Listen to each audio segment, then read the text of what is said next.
Sa sjevernog pola došao je Snješko mali, sreo Patka i obitelj, bile one kokoši, ptice luzečevi, svi su oni sad Snješkovi prijatelji. Jeste li spremni za Snješka i njegove pustolovine? Krećemo! Bili bi sretni svi kad bi se igrali, zajedno bi učili i pjevali. Bili bi sretni svi kad bi se odmarali, zajedno bi spavali i sanjali. Al' opasnost bi neka došla, no srećom brzo prošla. Bili bi sretni svi, cijele dane plesali, bili bi skupa svi i pjevali.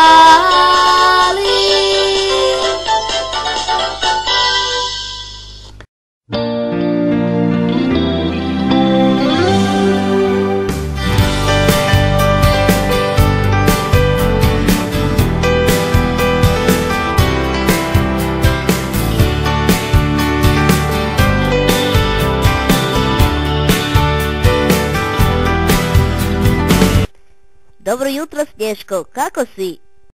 Dobro jutro i tebi, Patko. Pa dobro sam, a ti? Nisam dobro. Javljaju na radiju da je u Hrvatsku stigla ptičja gripa i da sve životinje moraju ostati kod kuće. Ali ja nemam kuće.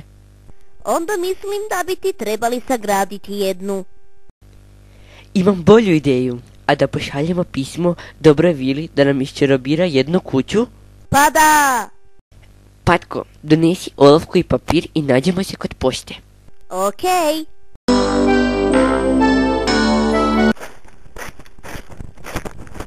Eto me, konačno sam stigao. Dobro. Draga Vilo, srčne pozdrave iz Pačetine. Jako sam sretan što si mi omogućila da posjetim ovo divno mjesto. Bit ću izravan. Trebam jednu malu kuću da mogu unutra prespavati i ugostiti svoje prijatelje. Unaprijed hvala. Tvoj Snješko. To je to.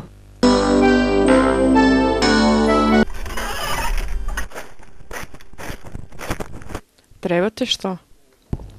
Da, ovo pismo treba poslati na sjeverni pol. Nema problema, na sjeverni pol.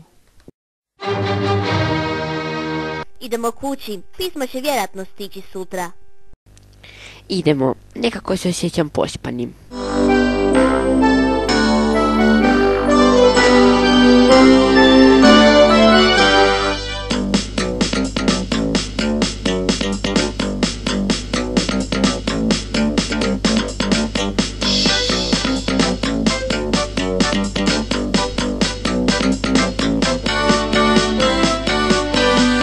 Dobar dan, gospodin Snješko. Dobar dan, ja sam. Pismo za vas, izvolite. Hvala. Doviđenja. Doviđenja. Dragi Snješko, tako mi je drago što si mi se javio. Imam mnogo posla, znaš. Pripremamo se za Uskrs, no šaljem ti čarobne riječi. Cucius stvorius sumus. Nedostaješ nam, tvoja vila. Patko, idemo iščarobirati kuću. Idemo!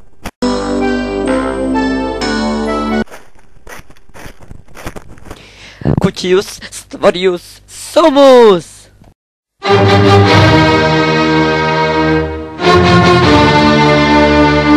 Kako je lijepa! Wow, super, super, super. Dođi, Patko, idemo na kavu. Idemo!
Thank you.